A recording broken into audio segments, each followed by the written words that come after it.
Welcome to another episode of the Hanukkah Erotica Book Club podcast. I'm Raizel, and I'm joined by my stepsister and co-host Malya.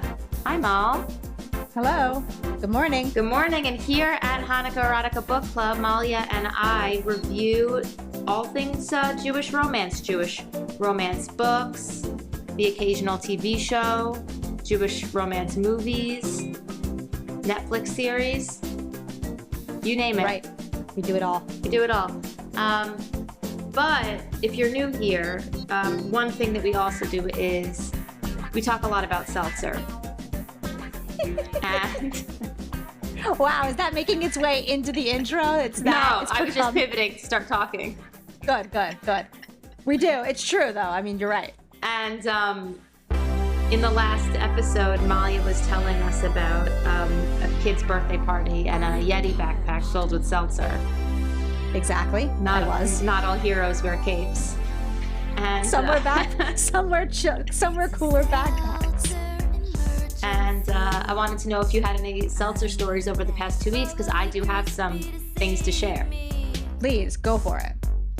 Okay, 2 weekends ago, I was away with my friends in Lake Geneva, which is in Wisconsin, for a college friend's wedding. Oh, wow, nice. And we all rented a house, and right before we left, my friend who lives in Chicago, which is driving distance from there, said, what snacks does everyone need for the house? So I listed the snacks that I thought we needed for the house. The first thing I said was flavored seltzer. Obviously. She really did a great job. Oh, wonderful. But I needed to tell you about one thing. Grape Spindrift. Huh. Tastes like Kedem grape juice. No. It's crazy. Interesting. Then it got me thinking, is grape Spindrift not kosher? Because isn't there a thing with grape juice? Yeah, that's the first thing that popped into my head, honestly. Right, a lot of times grape flavors of things are not kosher even when the other flavors are. Exactly, because of kashrut. Right, grapes. And I know Spindrift, we've discussed before in this segment that some think Spindrift isn't even in the same category as other flavored seltzers because it has juice. Exactly. Because there's juice in it. So she was like, oh, I love the grape Spindrift, you gotta try it. I was shocked after I tasted it that she didn't lead with, by the way, it tastes like Kedem grape juice. Like, it tastes like Shabbat. Right. It's insane. It's delicious. So I wanted to tell you about that, but also I didn't check about the OU. Okay. Well, I can look into that. Strawberry peach. We often actually in shul, yes, my kids will ask for seltzer and grape juice. Yes. And since there's a lot of sugar in a cup of full grape juice, we usually, I'm like, let's make a spritzer. Exactly. And we do mostly seltzer and a shtickle. So basically I've been making grape Spindrift. You have. It's very like Eugene, my grandpa quoted. He loved a seltzer with a splash of juice. So yeah, that's great. Yeah. Well, that's what Spindrift, he's the OG. Right. As in other areas, he was a business visionary. Yes. Not including surprising. this one. So that makes sense that you're diluting it. I dilute it too. My kids don't like bubbles, but yes, seltzer with a splash of Kedem, fantastic. After Shabbos, it's really good. It's a kiddish snack after shul. And to have it in a can instead of one of those flimsy cups would definitely. Oh, you mean these? We had our frum cousins. My God. So we had our frum cousins over for the weekend, and normally they bring up 100 pack of frum cups, and they didn't. and I had just a few plastic cups left over from a party we had here with Binny's team, and I had to run out. Oh, well, the other thing I had to say was, so they're huge seltzer drinkers, our cousins. And in advance of them coming, I bought a couple cases. As soon as they got here, they were like, do you guys ever do Instacart? I said, yes, but why? What's up? What do you feel like we need? I felt very prepared for the weekend. We're going to need a few more cases of seltzer. I said, okay, just want to make sure you see what I have. Opened up the pantry, showed them what I had. And these are also, we were going to do 2 major beach days. Fill up a giant cooler, not a backpack cooler. I do bring that, but a giant cooler on wheels, okay? Sure. We're going to need a few more cases. I said, okay, next morning, I decided I'm going to go to ShopRite at 7 a.m., go get a couple more cases. But then on my way, as I was going to bed Thursday night, someone mentioned, I think we might need a pack of those cups. I go, oh, you mean the frum cups? From flimsy cups you always bring? They said, I don't think we can get through the weekend without. So I got a pack of frum cups. And all weekend people are calling them, oh, where are the frum cups? Because I said, do you know these are frum cups? They did. And did they? Yeah, they know. They knew. But why are they from cups? It's just like from people use a lot of Can I disposables, tell you, and so they need. I think the root of this is I think they're very Israeli. Like meatsly in a from cup. Like, isn't this the most Israeli cup? It is very Israeli. So I think the from cup thing is rooted in people spending time in Israel. I could be wrong. This is just my theory. No, I like it. We're anthropologists. And William, if you're taking a picture, here's me in the from cup. That's the money shot right there for sure. Yeah. That's the episode cover. Okay. And then, so I want to tell you about that. Okay, Strawberry Peach LaCroix also was in the house in Lake Geneva. Fantastic. Never had It's that. so good. Wow. It's also like the can is like covered in hearts and stuff. It's like it knew it was cute. Oh, cute. It's Love very that. good, and it knew how good it was. And then, yeah, there were some other flavors I tried, but honestly, I feel like I need to save it for next episode because who knows if I'm going to have as big of a seltzer week as I had the past 2 weeks. But I just want to show you a photo, Mal, of the trunk after the ShopRite trip. Oh my god. Oh my god. You really just bought seltzer. Yeah, I went for seltzer and from cups. Right. Wait, what was all? I would like a. Okay, I would like I'm going a to little. tell you more. I'm going to tell you more. Okay. I would like a photo of that annotated with like arrows to each box. Yeah, I think that should go on the Hanukkah Erotica Facebook page, Instagram page. I mean, okay. Definitely. I got Waterloo Peach. I knew they were a fan. I got LaCroix Guava Sao Paulo because I think it's delicious, and I wanted to show the cousins some of the flavors I really like, you know? Of course, I wanted of course. Okay, because what I also didn't tell you about is in the past 2 weeks since we last met, I got 2 cases of Waterloo Tropical Fruit, which I think might be the best seltzer I've ever had in my life. Waterloo Tropical Fruit. Okay. It's so good. Okay. So I went for that, but they didn't have it. So then I said, okay, let me see what other flavors. I know they like Waterloo Peach. I think LaCroix Passion Fruit is delicious, so I got a case of that. Then Bowl and Basket, you know, ShopRite's own brand, had a watermelon and a raspberry lemonade. Wait, how did you feel about that? Because last time we discussed, are the Bowl and Basket flavors inferior? No. And you were saying on Pesach you love them, but maybe that's just Pesach. They were great. The cans were great, and you could see there's a rebrand. Like the boxing and packaging, like they're trying to get themselves, you know, to the level of whatever Bubbly and LaCroix and all these other ones, and they're doing a good job. They are. Okay, they're leveling up. They're leveling up, and the flavors were great. The that. watermelon was great, and the raspberry lemonade was too. Although the cans, some of the top of the cans were like bulging, and I feel like I don't know, could be random, could be that it's Bowl and Basket and people are throwing it around. Who knows? Okay, then Could be a little touch of botulism. Who knows? Who knows? Right. Inspired by our conversation, I got 3 cases of Canada Dry. Inspired by our conversation, and they were 3 for $9. 3 12-packs, a lemon lime, because I know the cousins like it. I wouldn't have gotten that for myself. And 2 black cherries of Canada Dry. Okay. And then I love these polars I've told you about, the mango limeade and the raspberry pink lemonade, these. That's a can also? Yeah, they're all canned. So I went to town. Wow. And everyone said I overdid it. And you know what? I didn't. I did not. I did not overdo it. It was hot out, 2 beach days, 1 full day outside on Shabbat where there was nothing to do but hydrate. Great. They're all gone. Are they gone? They're 100% gone. No, they're not 100% gone, but okay. I also Doesn't wanted matter. a Like, reserve you'll continue for when consuming them. Exactly, for of when they course. kind of clean me out. You know what I mean? Sure. Of course. Wait, but you would say your number 1 in all that, all said and done, is the tropical fruit, the Waterloo tropical fruit? That's what I would say. Wow. Okay. Absolutely delicious. Wow. Okay, well, you've had I don't think it's possible to beat that, to be honest with you. I don't know if this segment can continue because I just, you know.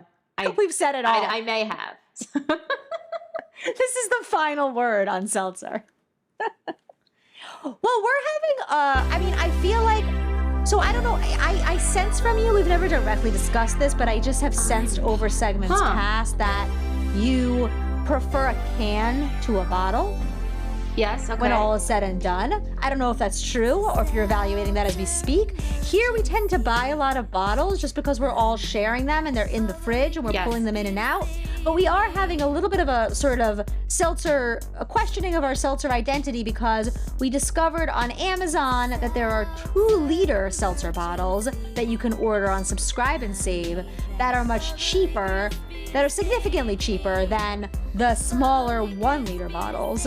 So at first we ordered that, but then we felt like, even though we do consume a lot of seltzer here, by the time we got to like the last third of the bottle, it was kind of flat already. Right. And we were sort of like, this is too big a bottle of seltzer for our like, this is an event level seltzer. This isn't like a family. Yeah, bowling birthday party.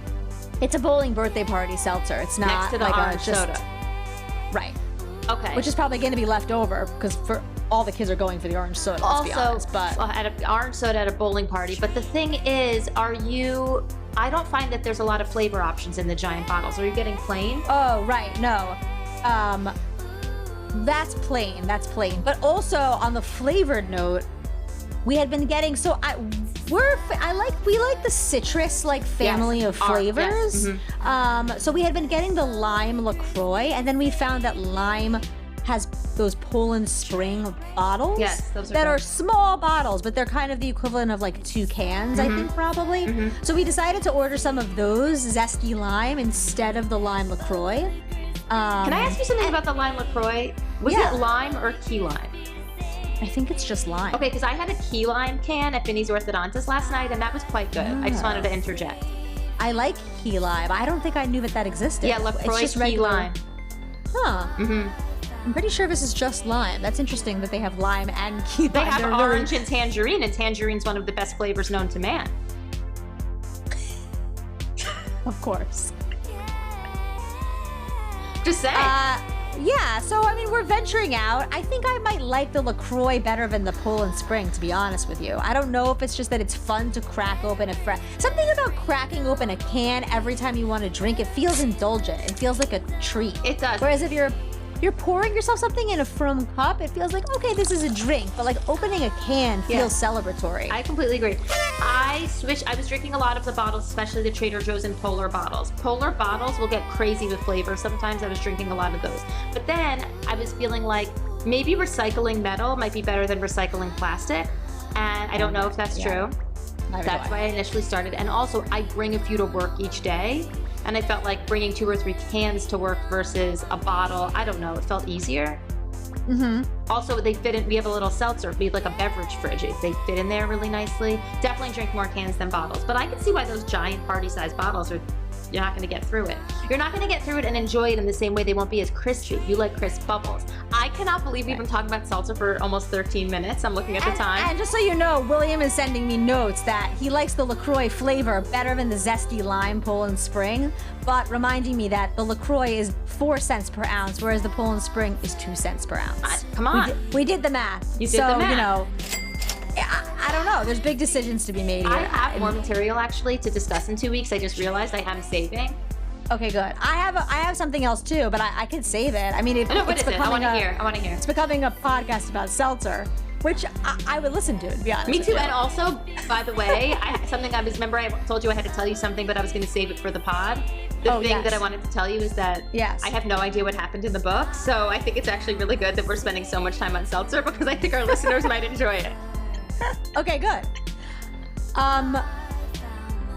The only other thing I have to say is that when we were down in South New Jersey, I was doing my whirlwind pre-Shabbat like ShopRite tour where I just throw things into the cart. Of course. And I found, similar to you, I found a 5 for $5 deal on the Polar bottles of flavored seltzer. Those are good.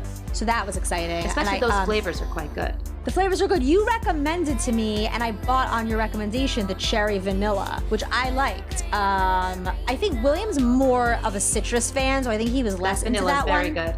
But I thought the cherry vanilla was fun. I liked it. Orange vanilla Polar is like a creamsicle. I love those. Never had that one.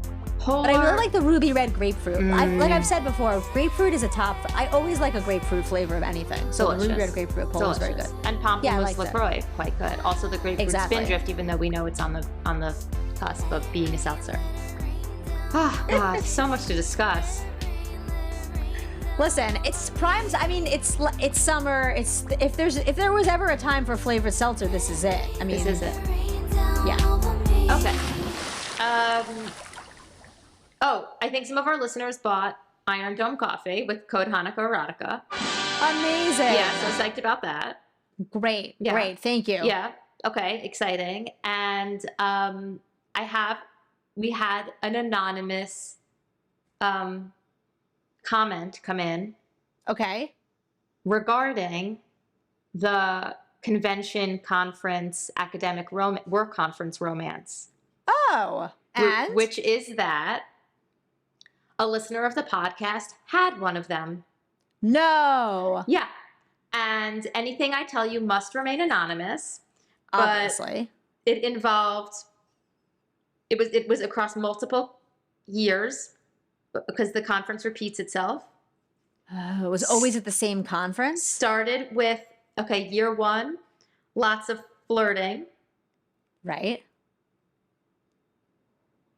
Year 2. Uh-huh. Oh, no, different conference each time, sorry. Oh, okay. But it's same couple, different conferences, like in the same field, I would imagine. Yeah, like a work situationship. I love this. A conference-related work situationship. Yes. Okay. Year 1, lots of flirting. Year 2, his first time in the city. Oh. Hooked up at the work hotel. Great. Year 3, tried her best to avoid him at all possible costs because the hookup was bad. Ooh. In year 2. Oh, gosh. Okay, well, that went somewhere I wasn't expecting. Year 1, flirting. Year 2, hotel hookup. Year 3, avoid. Okay, I like that. That's a fun story. But a listener had a work conference romance. Not all romances have a happily ever after like all of our books do, but most of our books do. But still, pretty good content.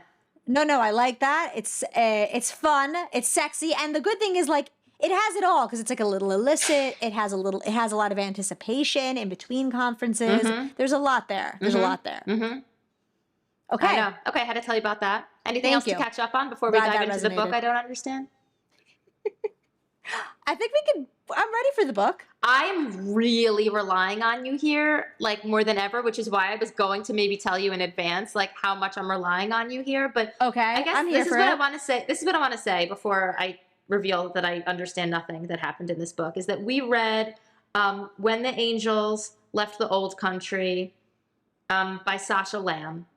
And yes. Malya and I last week in our last episode, I think thought that this might have been a queer romance. There was queer representation. I don't know that this was a romance. And we understood it to be, we thought maybe based on what we read, it was going to be historical fantasy. But then I think I got confused. Is this YA? Still have no idea about that. But one comment I saw on a Goodreads review was something like, this book was so delightful. If I understood the Jewish references, it would have made it so much better. And here's the thing, as a reader, I deeply understood all the Jewish references. It was an extremely Jewish book. I have no idea, beyond the Jewish references, what happened in this book. So for the other reader to have been like, I love this fantasy book, Jewish fantasy historical book. I wish I knew what, shul was, or a talis katan, or a Fevrusa, or there was just so many Jewish references. Right.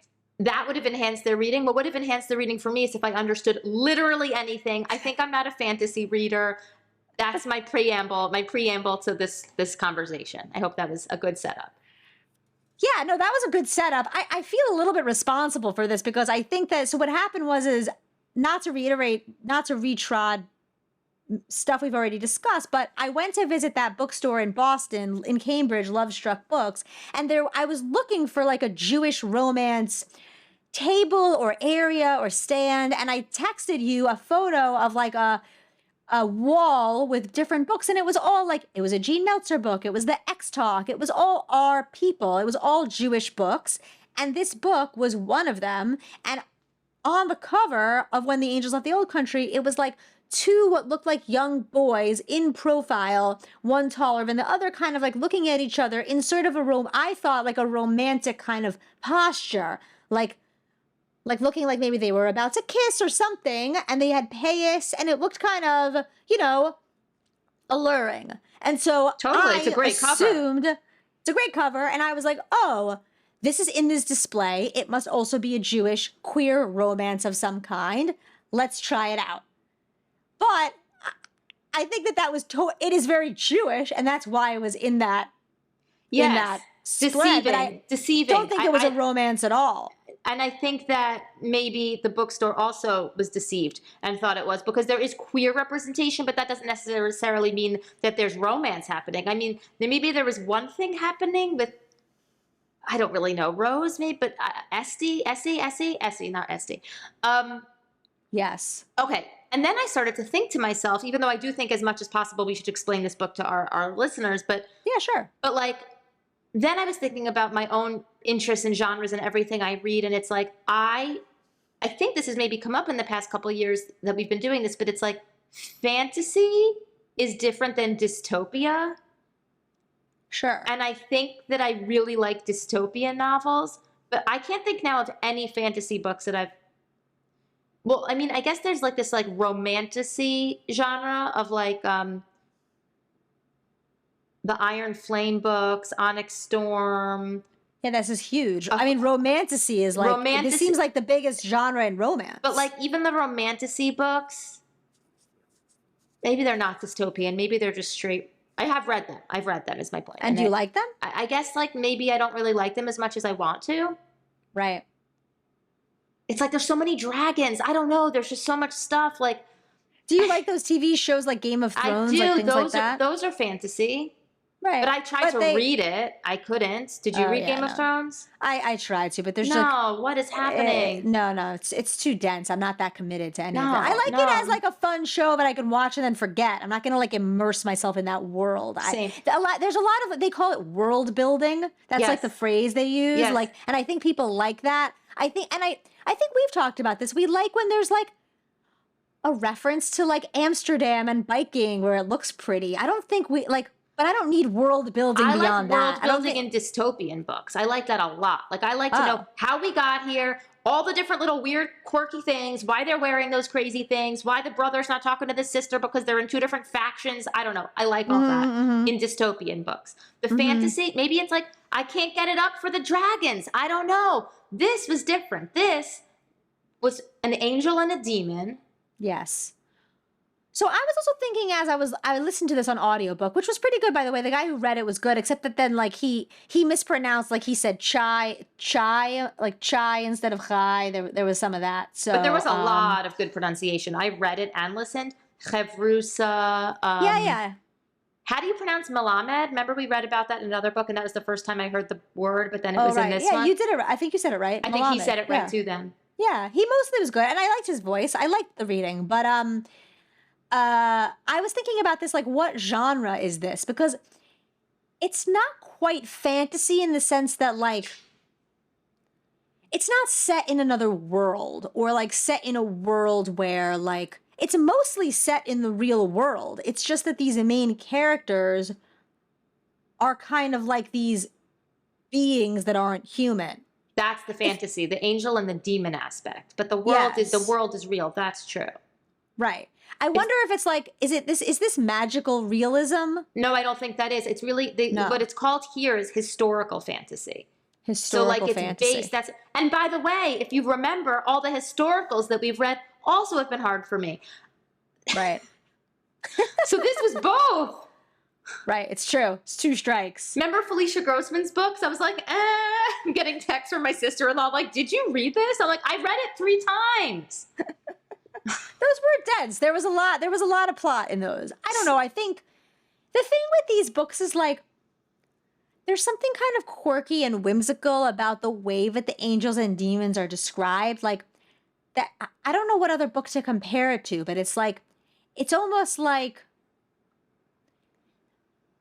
they're angels. Okay, so to be clear, the premise, the main premise of this book is that there's an angel and a demon, and they have taken human form for some really unclear reason, and they've been just chavrutas in this small town in Europe that's like so small they say it doesn't even have a name. It's just called shtetl, which is like the generic thing that people call small Jewish towns. And they've been living in shtetl and just like being chavrutas for centuries, it seems like. But it's not clear, like, what does it mean for them to be chavrutas? Does anyone in the town realize that, like, here are these guys and they're just always at this table studying? Again, that's the thing is, like, the way that they drift in and out of human life and the way that they're bound by human rules or not doesn't really make sense, and it's never explained. That's why I think that there wasn't really world building here. Like, it's not clear what. So at some point, yeah. You keep going. Like, for example, like at some point, it's like they decide to go to America, and there's a whole thing where they have to get on a ship and they have to travel to America and they have to pass like inspection at Ellis Island. But like, if you're an angel and a demon, why would you have to go through that? Wouldn't you just like you just poof and you're in America and it's fine? Like, why are poof you? and you Alex Mack materialize into great appear. reference. You Love appear. that. Yes, You appear. exactly. You appear.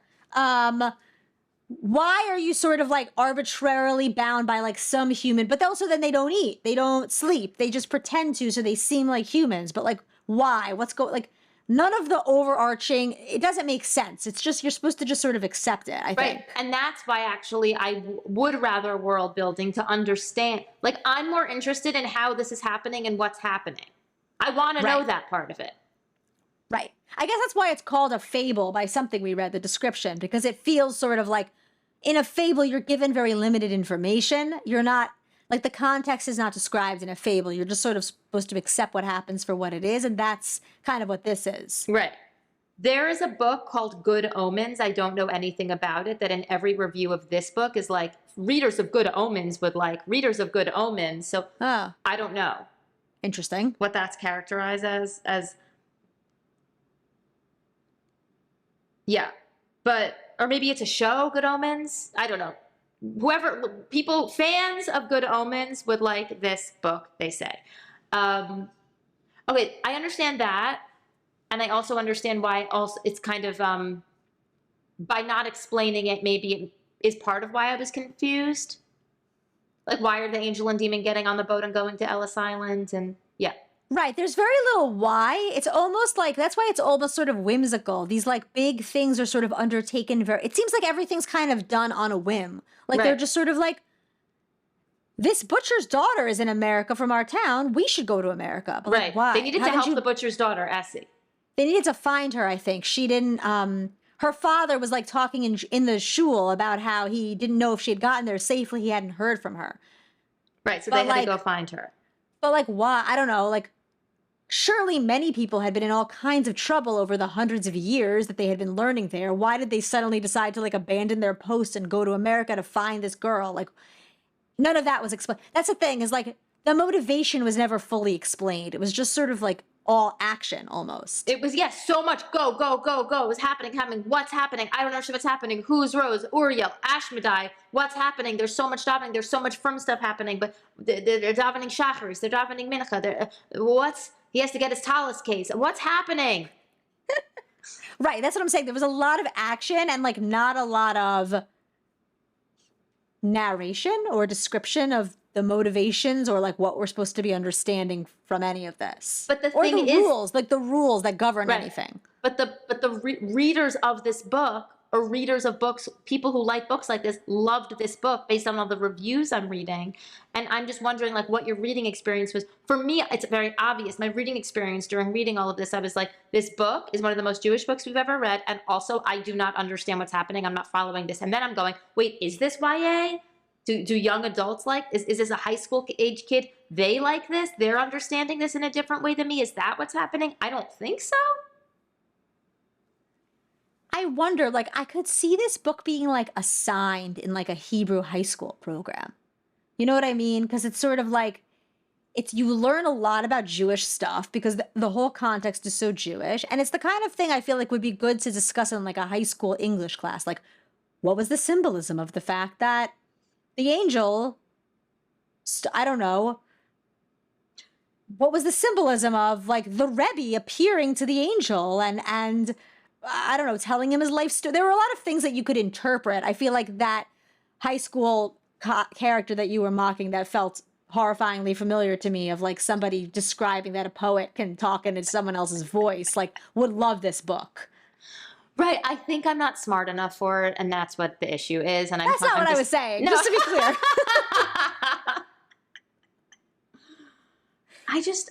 It was like, I appreciated what she was trying to do. I appreciated what the author was trying to do. I thought it was ambitious, and I thought you know, the writing was good. Really good. You know, there was a lot of action. There was a lot of like whimsical details that I sort of appreciated. I agree with you. Like, this is not a genre that I would pick if a bunch were offered to me. Like, it's a little hard to, I don't know, you have to work a little too hard, I feel. Like, it's not escapist. I guess that's what it. If you're looking for like an escapist fun romance, this isn't it. I mean, it wasn't a romance, first of all. There was really almost no romance. It's that, okay, I think that you hit the nail on the head with required high school reading. That sounds meaner than I. That sounds no. meaner than I meant because the thing is, it's very rich. Like, it is. There's a lot of rich conversation that can come of it. Unfortunately, to our listeners, we're not going to be having one of those rich conversations right now.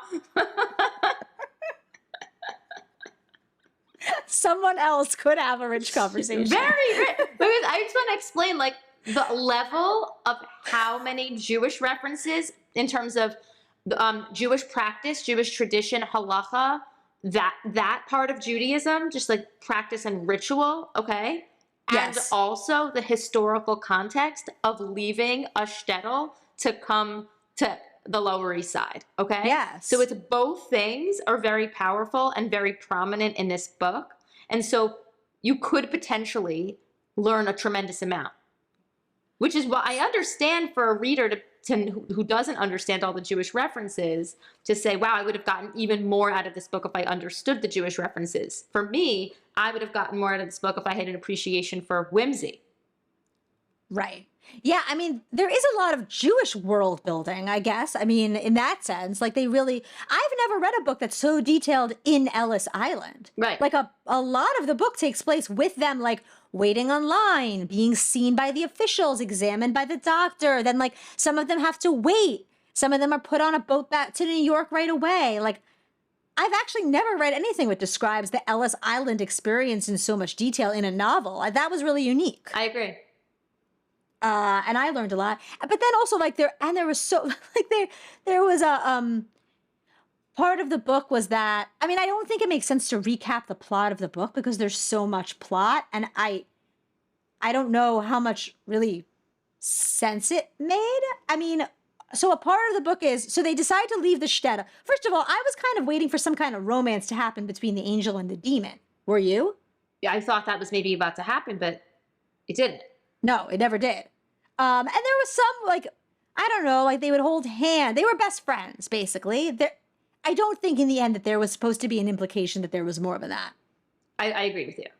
Although, and there was an interesting exploration of gender, like that I forget, one of them, that the angel had decided to be a man, and the angel, like, used a tallis and prayed every day, like, you know, undertook men's, like, commandments. I think the demon didn't necessarily feel that it wasn't a man or a woman, and it would always call the angel it instead of he.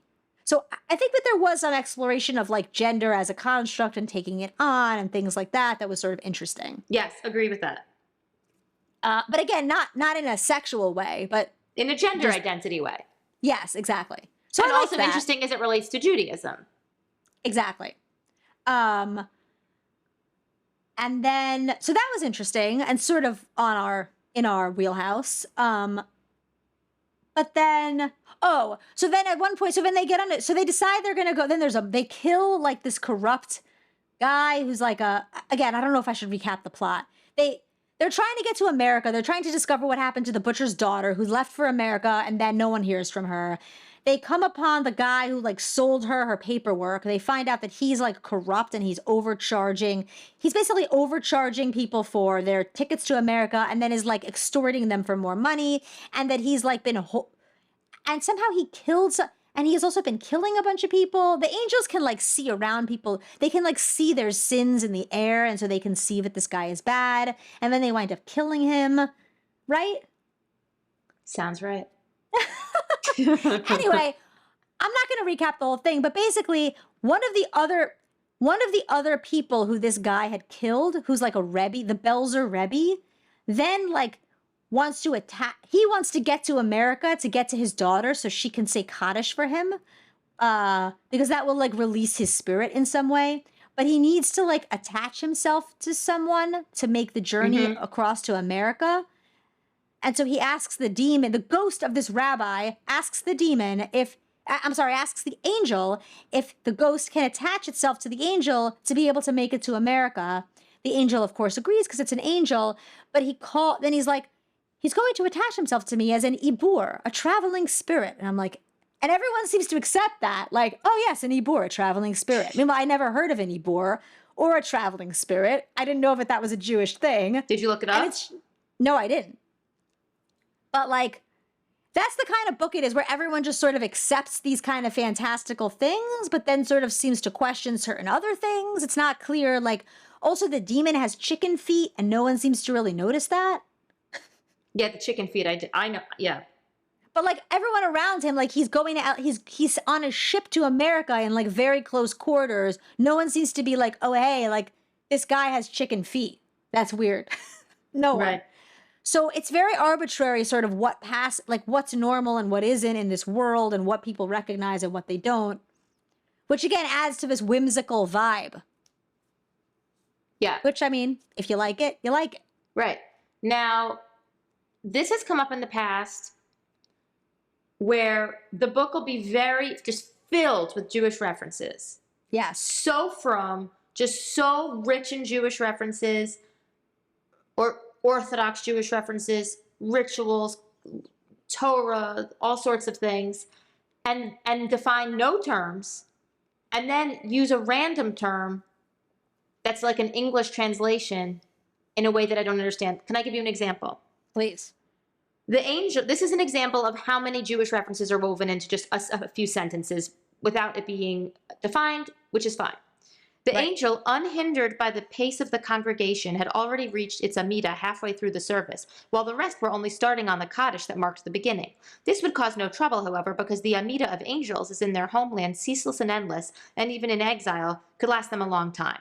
Now, that's just a small example of I guess they were saying the beginning of the Amida, the end of the Amida, whatever, okay, defining it a little bit. But, like, there's Jewish references sprinkled throughout every page of this book.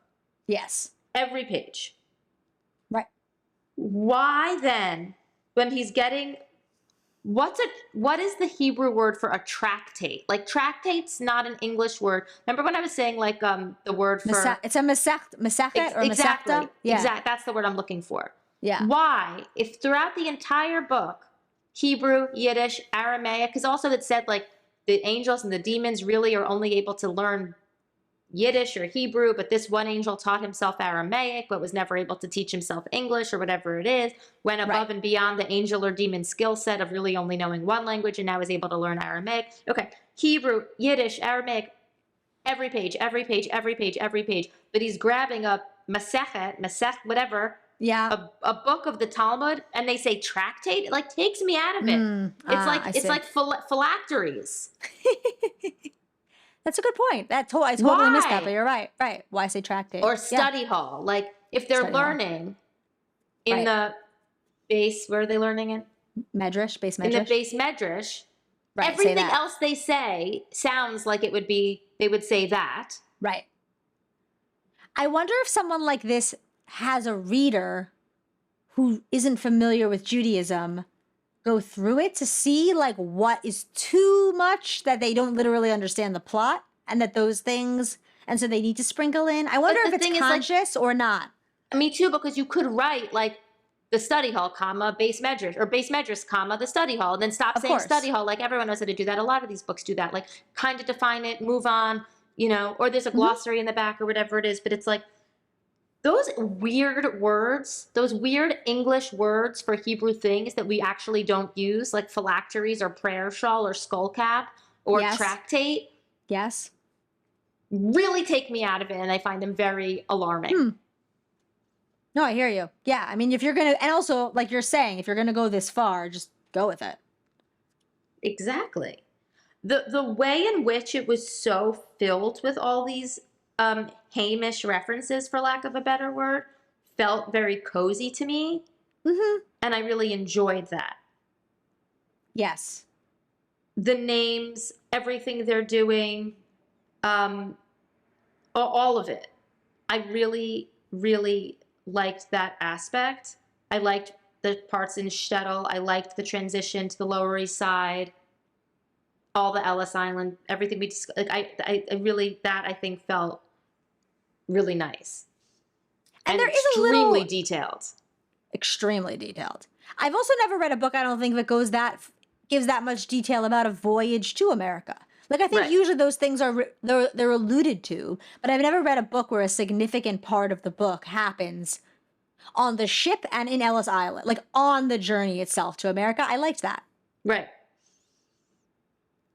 There was also side locks is another thing that takes me out of it. locks? It's like, you're going so far, you can't say pay us. It's just, I don't get it. No, I agree. That's crazy. Side locks. Side locks. Okay, Also, who even knows what a side lock? I mean, that's just like that's a what crazy. I'm saying about tractate. Right. Yeah. It's not even a word. It's like a word made up just for that Hebrew word. Right. Yeah. Phylacteries. Phylacteries. Right. Like you said, anyone who knows what a phylactery is knows what a tefillin is. Right. And the only reason anyone would even know what phylactery is because you're like bored in shul and you're reading the English translation of the Hebrew. Totally. Like, you're not taught that. No. Yeah, what is the origin of that? That's worth looking up. I'm curious. Right, like why not just keep it as tefillin? It's like, right, like let's say you're like in like this horrible thing where it's like, people were, I don't know if this is true actually, but people were getting out of Israel during the war a couple weeks ago through Jordan, through Egypt, through all these places. And there was, and it was rumored that they were taking people's Judaic items out of their luggage and not letting them travel with it. And I don't know if that, I don't know. I don't have any firsthand stories that was true or not true. Right. But there were definitely rumors that was happening. So let's say like someone's tefillin was taken. I heard their tefillin was taken. So they're like, no, they're my phylacteries. You can't take these.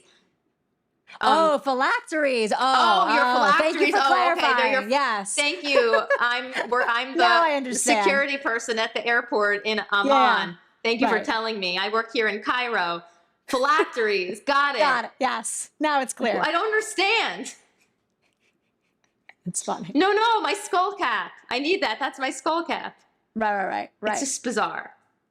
I was just hearing a story about like people smuggling tefillin and stuff like that into like the Soviet Union back when it was forbidden. You know, people used to do that and it was very dangerous. So it could be a similar story. Like, no, you don't understand. Those are phylacteries. Right. It sounds dirty. So well, we've discussed tefillin and their sexiness. It before. is. They are. Yeah.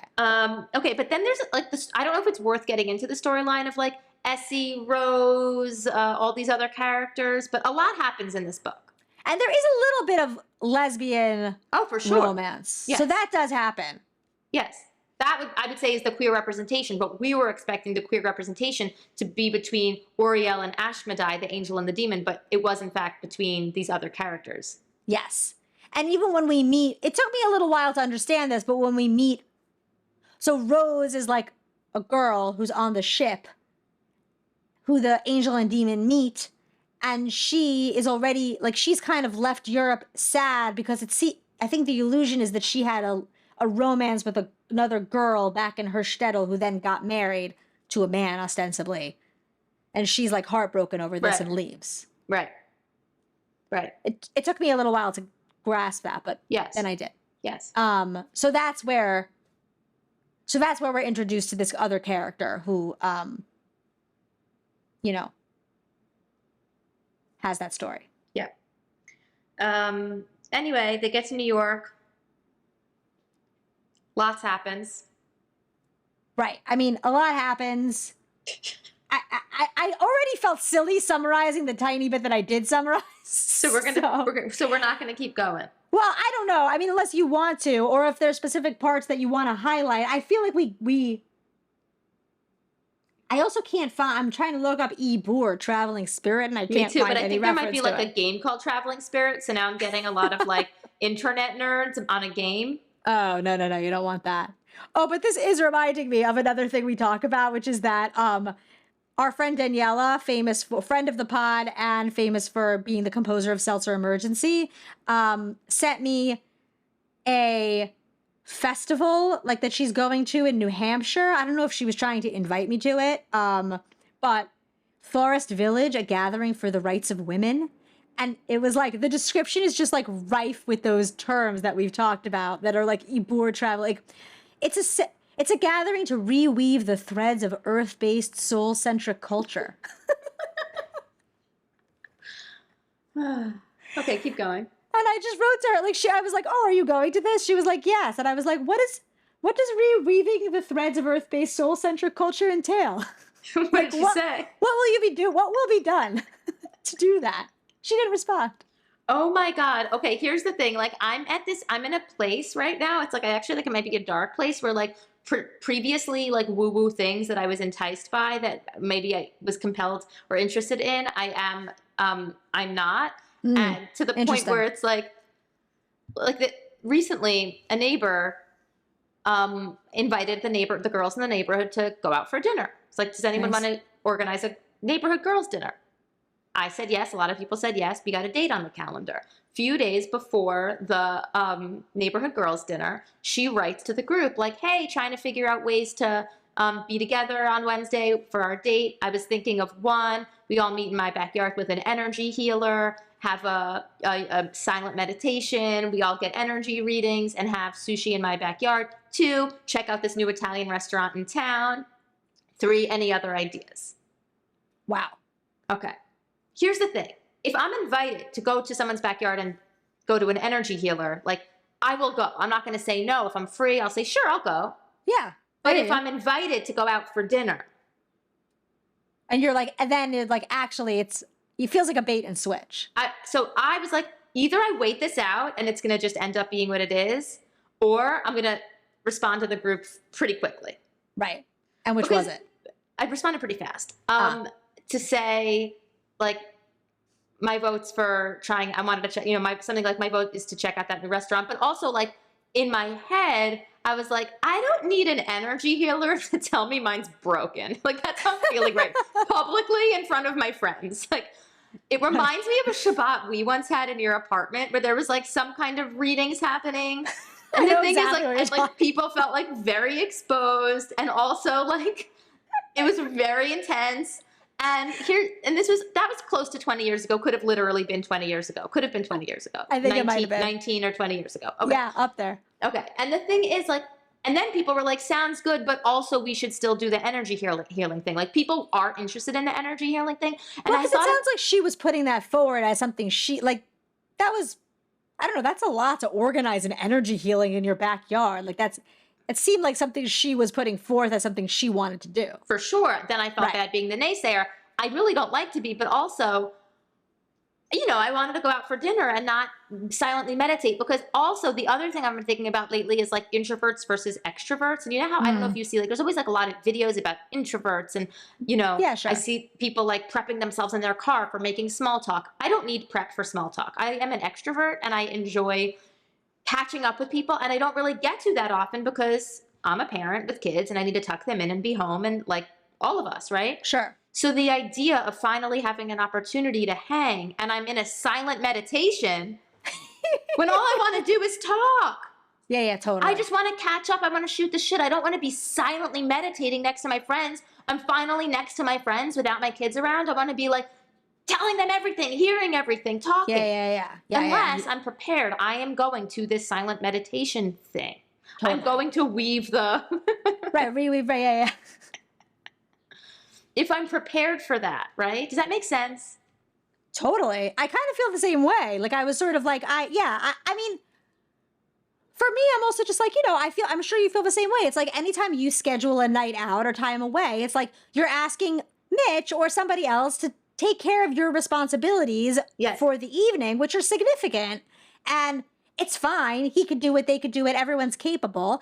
But you have to think like, okay, the worth it factor. Is this worth it to me? And like, I don't know. I can't imagine being like, okay, like, William, enjoy the weekend alone with 4 kids. I'm going to reweave the threads of earth-based soul-centric culture.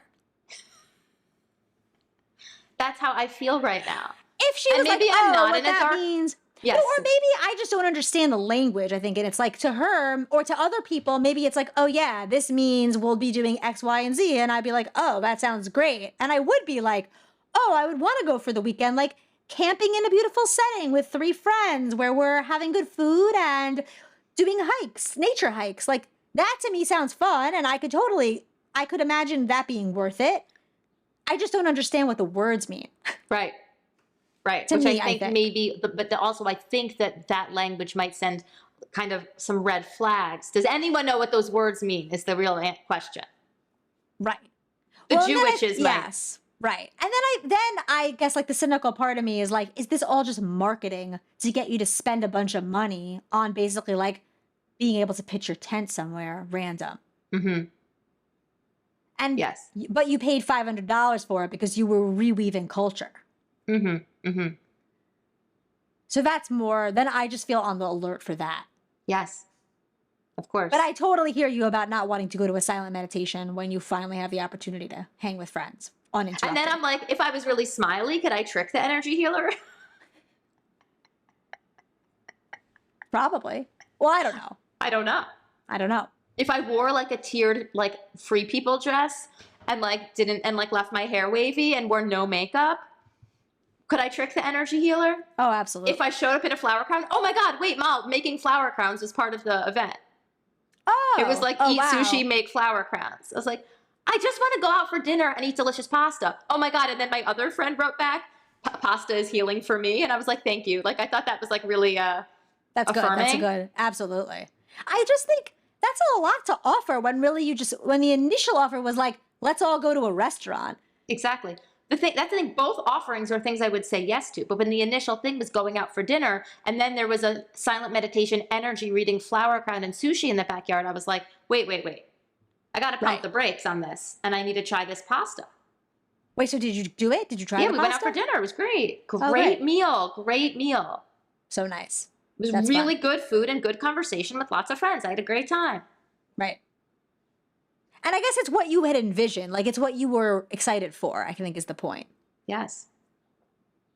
I did have my one experience with an energy healer was actually crazy and amazing. Wait, is this different than when that dude was fake energy reading all of us in your house? Oh my God, I forgot about that. I thought you were referring to something else. I thought you were referring to when everyone was reading that astrology book of mine and like being like, I just remember one of the Galenas like in a fetal position when we were reading his energy, his astrological sign being like, yes. Okay. Yes. Okay. I remember that meal very clearly because also, you know how I never relate to like my star sign, but then you guys read my moon sign and that actually was relatable because like anything about, because the Virgo stuff never resonates with me and it feels, which confuses me. Right. Okay. But then whatever the other thing was like, yes. I felt very, I felt seen, but also maybe like exposed. Exactly. But yes, you're right about one of the Galenas, but but I wasn't talking about that day. Right. No. That thing was my birthday. I think I had a Shabbat meal for my birthday. And one of my friends brought her then boyfriend who was like a major woo-woo performative meditative. Guys, listeners, he didn't eat the delicious Shabbat meal that Malya made. He brought his own containers of kale.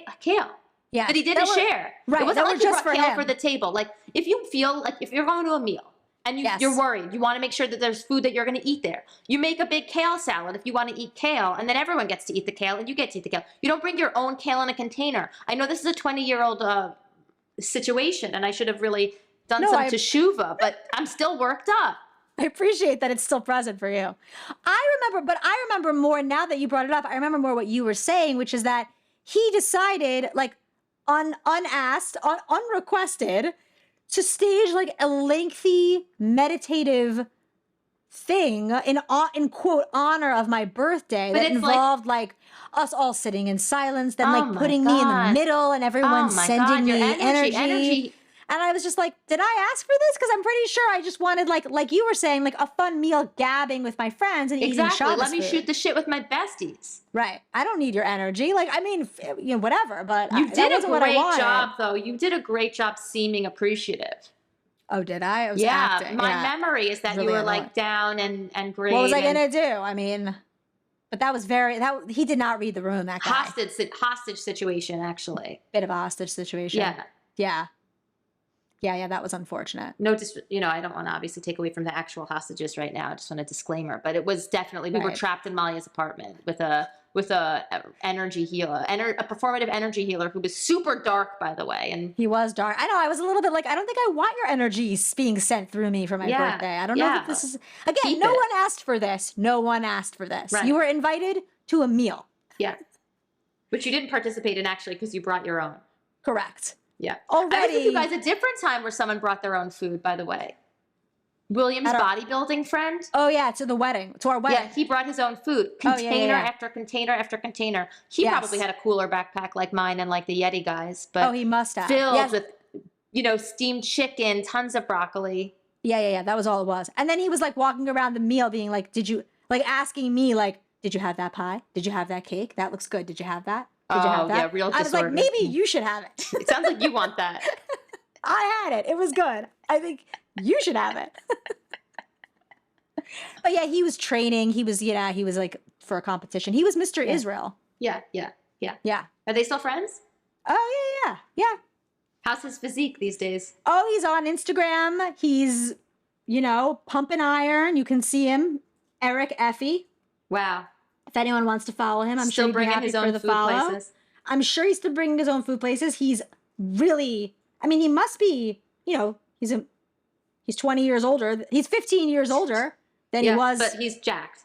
He's just as jacked, if not more. Here, wait, I'm going to look him up now. 15 more years of pumping iron. Yeah, and he's just been pumping iron. Yeah. Wow. Here, this is him. I'd like to. Wow. That's probably he lives in Israel still? No. He moved to the States. He got married. He has a kid. Oh my God. He's from a frum family. He's from like a yeshivish family in Far Rockaway. Wow. He is definitely the most ripped from or formerly from guy in the entire world. I feel I can say that confidently. Here, like that's him a couple days ago. Yeah, he was Mr. Israel. Wow. Eric. He lives in Florida now. Wow. But that's cool you guys are in touch. Oh, yeah. Totally. I'd love to pick his brain about creatine. Oh, I'm sure he has a lot of opinions about all that stuff. I was always prompting him to, William really, and me ancillarily, if that's a word, we're always prompting him to write a book geared toward like religious people that want to get in shape. Yeah, it's a great idea. I once saw a From guy on American Ninja Warrior from Queens. I thought that was really cool. Oh, that is cool. Yeah. And when his wife was interviewed, like as a talking head, she said something about like, and at the shul. I was like, there's a term you could have defined. You're on national television. That's really funny. I know. William's messaging me that he's a proponent of steroid use for aging men like us being William and him. Steroid use for aging men. Yes. I guess to be able to heal quicker and maintain muscle. Okay. I don't know, that's somewhat controversial. I don't know that anyone cares, but for what it's worth. Yeah, he's going hard still. Okay, great. Yeah. This conversation's been really fun and enjoyable. I hope our listeners are enjoying it too. We a little bit steered away from the topic at hand, although I think it is in the spirit, in that sort of whimsical kind of spirit. Question mark? For sure. Here's the thing. I actually do think that for readers of fantasy, this book, especially based on the reviews, is very, very likable. Totally. And so the writing's really good. I mean, this is a complex, like in terms of writing action, feelings, that kind of whimsical, fable-y vibe, it's done. I mean, did this person write other books, I wonder? I wonder check that out. Where you go from here. Are the other books in this style? Let me see.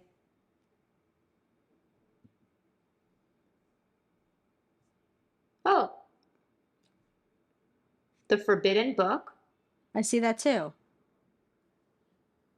A worthy follow-up to When the Angels Left the Old Country, another page-turning and attention-grabbing narrative. Huh. Wow, this book won a lot of awards when the Angels Left the Old Country, including 101 Best YA of all time. This book is considered YA. I don't know. Steeped in Ashkenazi lore, custom, and faith, this beautifully written story deftly tackles questions of identity, good and evil, obligation, and the many forms love can take. That's a nice review. Do you remember that? But we've referenced this before, but that book from that book club 15 years ago where I was like, this is YA. It was like a Holocaust book. Mm-hmm. I feel like, did you read that book? And now I don't even remember the name of it. It was very famous. It was very famous. It will come to me. I can't remember it right now. But it also, like, it had the main character was a ghost. Yeah, I can't remember it. Maybe it has a similar vibe. Like, I don't know. Because it was also about it was about the Holocaust. It was sort of, tackled serious topics, but the main character was a ghost, so it had a little fantasy element to it. Maybe that's sort of a thing. I honestly completely forgot that we even had the conversation about young adult, and I was reading this, like, it read to me like an adult book. I didn't think about it as being young adult. Oh, you did? As you were reading it, you forgot that we talked about it. Completely. Yeah, no, it is considered to be YA. It really is, but it just didn't seem that way. But by the way, that's why it's giving required high school reading, and I think you're right. I actually think this really should be. Okay, wait. This is the we're not reading this next, but this is what it says about the Forbidden Book, her next book that came out in October. Okay.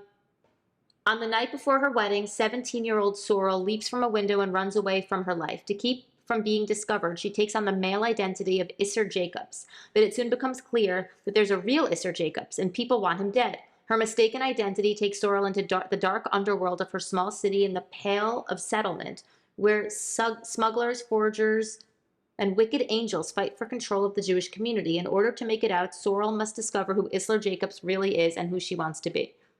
And then at the beginning, it's like there's things in bold. There's description. It says, Dibbooks, illegal printing, a genderqueer lesbian with a knife. Set against a backdrop of literary censorship and growing Jewish political consciousness, Sidney Taylor and Stonewall Award-winning Sacha Lamb's sophomore novel is a soaring exploration of identity, survival, and ultimately hope. Wow. Cool. I think this is cool. I agree and want to be the kind of person who likes these books. Do you understand? I do. I want to be, because you are saying it's not, but I think this does have this reveals something about my intellect. No. It does. I think it's a lot about expectation also. Like, I think I was going into this expecting a romance. Right. So I think I had a hard time with it just because it really wasn't what I was thinking it was going to be. And every second I was like, is now going to be the romance? Is now going to be the romance? And it never really happened. Right. So I think if I was prepared more for what this was, it would have been more fun. Right. Okay, well, I think our next book is one I'm going to be really into. The cover of Unwritten Rules by K.D. Casey is a hot guy in a muscle shirt with his arms crossed. And Unwritten Rules is a book I've been wanting to read for years. It came out in 2021. Okay. It's a gay baseball romance. And I'm going to read you the description. Great. Zach Lasser has put up with a lot for the sport he loves. Endless days on the road, playing half-decent baseball in front of half-full stadiums, and endless nights alone, pretending this is the life he's always wanted. The thing is, it could have been everything he ever wanted, if only he'd had the guts to tell his family, tell the club, that he was in love with his teammate Eugenio Morales. Well, ex-teammate.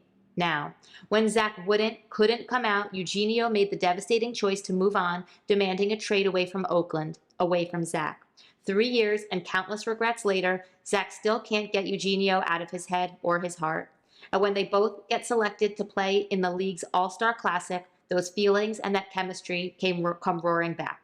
Zach wants a second chance. Eugenio wants a relationship he doesn't have to hide. Maybe it's finally time they both get what they want. Sounds good. You might be wondering, is this a Jewish romance? But I heard that there's a Jewish main character, Zach, and that his Judaism plays a role in this book. Okay. I'm looking forward to seeing that. So is there going to be a Chavrusa and tractates? No, but it's okay. It's good. Totally. So for anyone who's reading along, I can't wait. I've been wanting to read this book for a long time. Okay, good. Unwritten Rules. A summer baseball novel seems good. Completely. $2.49 on Kindle. Great. Available in audio. Oh, look at that.